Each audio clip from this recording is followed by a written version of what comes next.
The Napoleonic soldier. The ordinary men who marched, fought, and died upon the orders of their commanders. But what was it actually like to serve during this period? How did these men go from being labourers and apprentices from across Europe to the men who would forge the history of the period? I'm Dr. Zack White, Napoleonic historian and host of the Napoleonic Wars YouTube channel. I'm on a mission to better understand what it was like to be a soldier during this period. In this series, we're delving beyond the battlefield to look at everything from training to myth-busting how cumbersome uniforms were. In this video, I want to focus on the food. How edible actually was the salted beef and twice-baked bread that these men had to put up with? Why was the food so Spartan? And was the daily ration actually enough to fend off starvation? To find out more, I've come to Essex to meet Napoleonic re-enactor and historian Liam Telfer, who has been cooking up a surprise for me. Liam, how you doing, mate? I'm good, mate. How are you? Good to see you. And you, and you. So, what have you got for me? Well, we've got some beef. Let's dig in. All right. Talk me through what a soldier's going to be getting day to day. Okay, well, in short, probably very little. The regulation ration, which is a pound of beef, half a pint of peas, an ounce of rice, an ounce of cheese, and obviously your spirits or beer. That's what the regulations state, right? But obviously we know that particularly during the peninsula, the commissariat, ebbed and flowed. The army was very kinetic, and it didn't always catch up. So we know that sometimes they got it, sometimes they didn't, sometimes they got part of it, right? Sure. So yeah, that's what we're talking about in terms of the daily allowance as prescribed by the War Office. And when they get this stuff, how does it physically what kind of condition does it arrive in? Because we've got all of these ideas, like master and commander, lesser of two Weevils, everything's kind of ridden with lice and maggots and all the rest of it. Is this stuff in okay condition? Again, I think that depends on sort of when and where.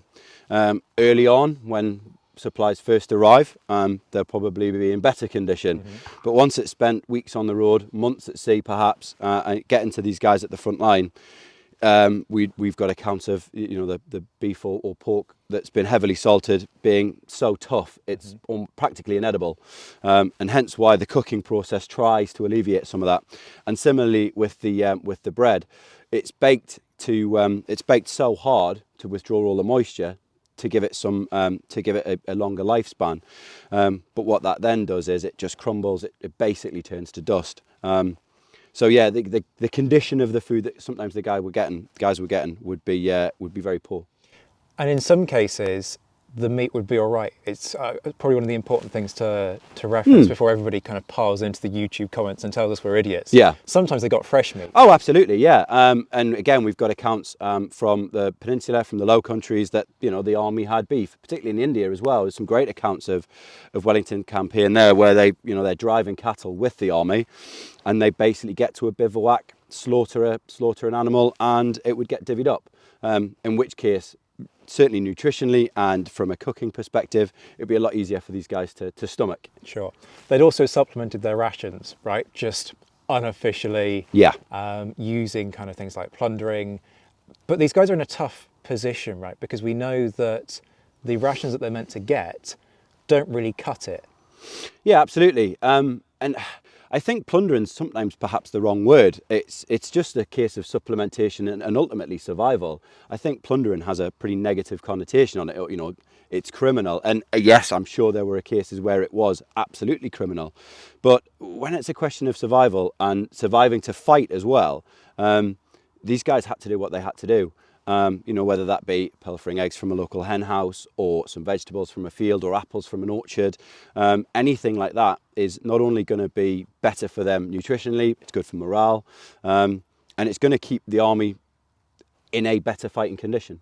And it says a lot, actually, that when we look at some of those memoirs, even the officers kind of acknowledge that, right? They turn around and say, commissariat isn't going to provide you with this stuff. There's a field of peas. just have at it. Yeah, exactly. And also there's a certain degree of the officers getting a cut as well, you know, that they're probably not going to be out pilfering themselves, but, you know, company officers particularly being looked after by their subdivisions or their sections within the company. Here you go, sir, here's your, you know, here's half a dozen apples for you. They're not going to ask many questions, are they? Because also they're suffering under similar conditions. I think it's a bit of a common misconception that the officers had, you know, linen tables set up every night and a glorious 6-course meal while the men were just starving. That wasn't the case. You know, the majority of the time the officers were living under the same privations and had to make do. The advantage they had was they had means to purchase more things. So yeah, I definitely think that the sort of backhander of you know, with your crime and punishment angle, you look after me, I look after you, definitely comes into play. So that we've got the food, we've got our beef, our peas, some rice. How do we actually cook it? So again, we've made this so we've sort of simulated somewhat that the beef has been on the road for a while, and we've boiled it. We could fry it if it was fresh, you know, you just basically sear it and it'd be good to go. But we've gone with so this beef's been salted. It's been salted for quite a long time actually. So looking forward to that. Yeah, so it will be quite tough. The salt draws all the moisture out again to prevent it going bad. And then yeah, we've boiled it to try and liven it up. What you do get then is the peas and the rice in there that sort of soak in some of the brine. Okay.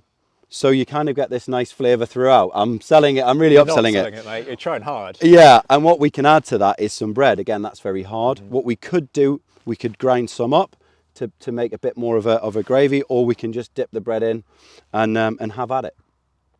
Any seasoning, any gunpowder kind of going on top to just kind of liven it up?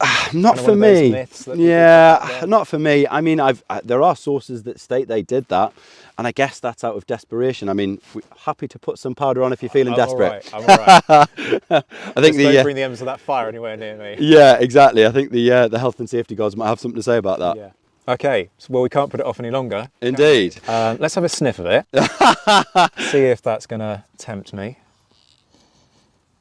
To be honest, it just smells like canned peas. Yeah. If I'm honest with you. Yeah. Like, it's not that bad. It's not that bad. Yeah.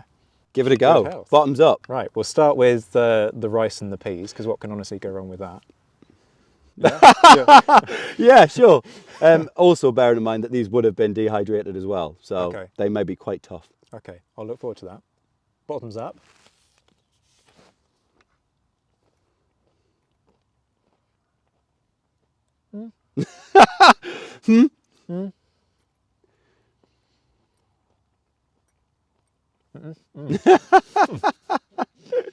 This is bloody tough, I tell you. Obviously, the longer that you steep them or boil them, the softer they'll become. But we might have to do this on the hurry up, and sometimes eating something's better than eating nothing, right? Yeah, completely. That was all right. Yeah. Just like they needed to be boiled for another 15 minutes, Week. frankly. Yeah. Okay. So now we'll try some of the beef. Yeah. God, that is rock hard. That's not. That's almost a weapon. Yeah. You could spark a musket with some of those. Stone, yeah. Oh, I don't know how.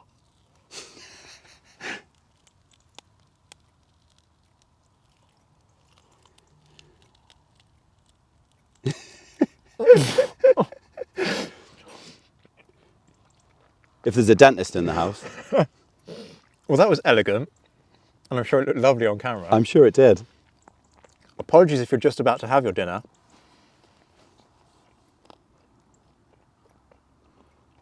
Was the idea that they chewed it forever and therefore felt less hungry at the end of it? I think there's probably got to be something to do with that. You could almost store it in your cheek like a cured beef. I mean, that's all it is. Let's be honest, it's cured beef, and it would slowly, very slowly hydrate as during the course of a campaign. I'll be honest with you, it's fine. Yeah. It's nowhere near as bad as you might think. It's just like an over-smoked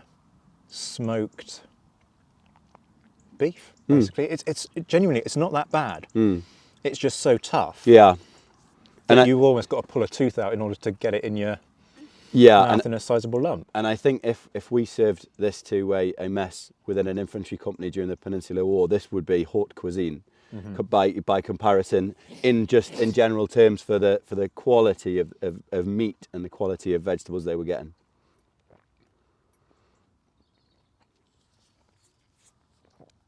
There we go. Swallowed it. Genuinely, it's not that bad. It's all right. I was expecting it to be awful. Yeah. Like if you told me this was what I was going to eat every single day, I'd probably want to steal a chicken or two, like yeah. they did.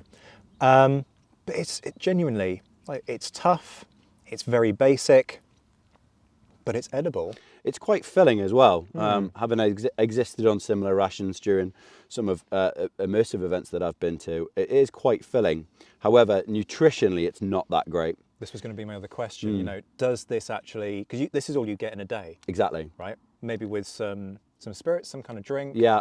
You could add some cheese to that as well if that was available. Okay. But basically, all you're getting is heavily dehydrated meat with peas and rice, and heavily dehydrated bread and alcohol. Okay.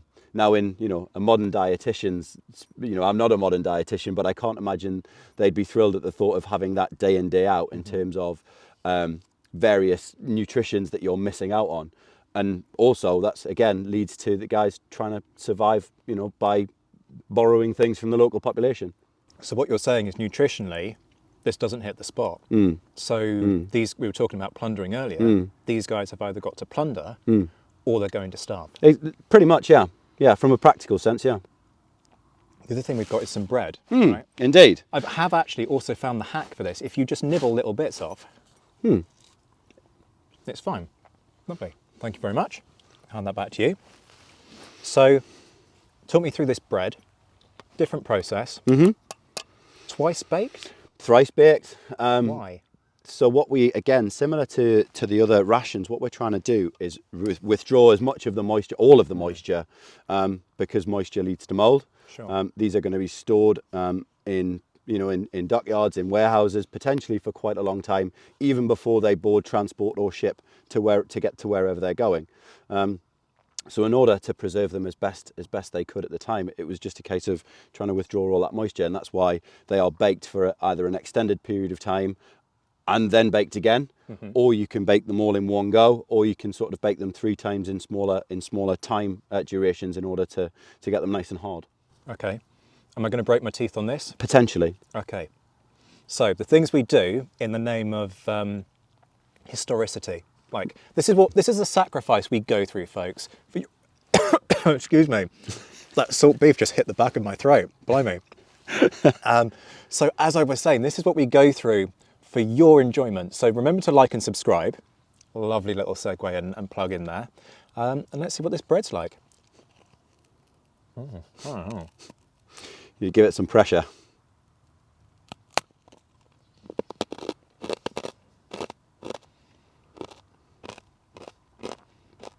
Taste-wise, that is absolutely fine. It's just bread, yeah. But it's rock hard. It's just whole wheat stone ground flour, baked in a usual way without any yeast. It's just water and salt. Again, the economics of things come into it. We're not going to throw lots of money at soldiers for bread. But what we should mention as well is, similar to the beef, if they could get fresh bread, they would. So this is kind of where I'm experimenting on you, the sort of worst case scenario. Thank you. I appreciate that. Oh, that brings you some comfort. I mean, it's edible, I suppose is the bottom line. Yeah. And you're getting some calories in you. You've spent some time surviving off these on campaign. How does it change your perspective of what these guys went through? I think it really does justify what we were talking about earlier, that, again, I don't like to use the term plundering, but that looking for other sources of food, not only for the most important things like nutrition and survival, but also just for boredom, for the the mediocrity of this forever almost. 2-3 years worth. This is all that you are prescribed to eat.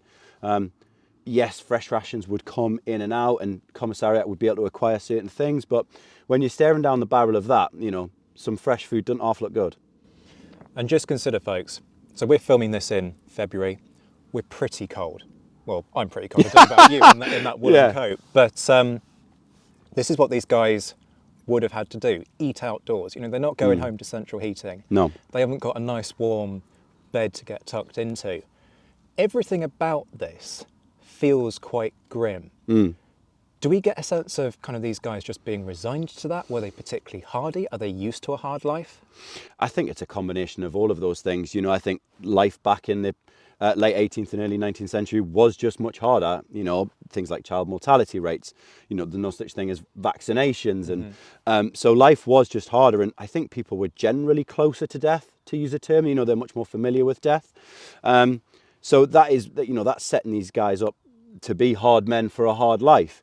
Now also there's a degree of, well, you know, you've gone for a soldier, you expect things to be difficult. That's why a lot of songs of the period, you know, don't recommend it, for example, because if you're going to go for a soldier, it's a hard life. Same for the sailors, you know.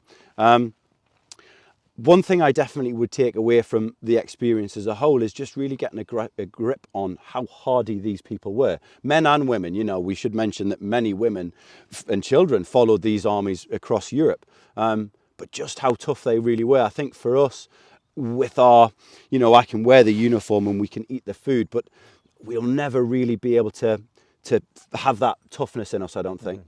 Okay, well, shall we get back to polishing off our lunch? Indeed. Looking forward to it. Bottoms up. Bland, salty, nutritionally inadequate, and likely to lose you a tooth if you weren't careful. It's not exactly a ringing endorsement for the food supplied by the British Army, and it certainly isn't haute cuisine. But at least it was edible.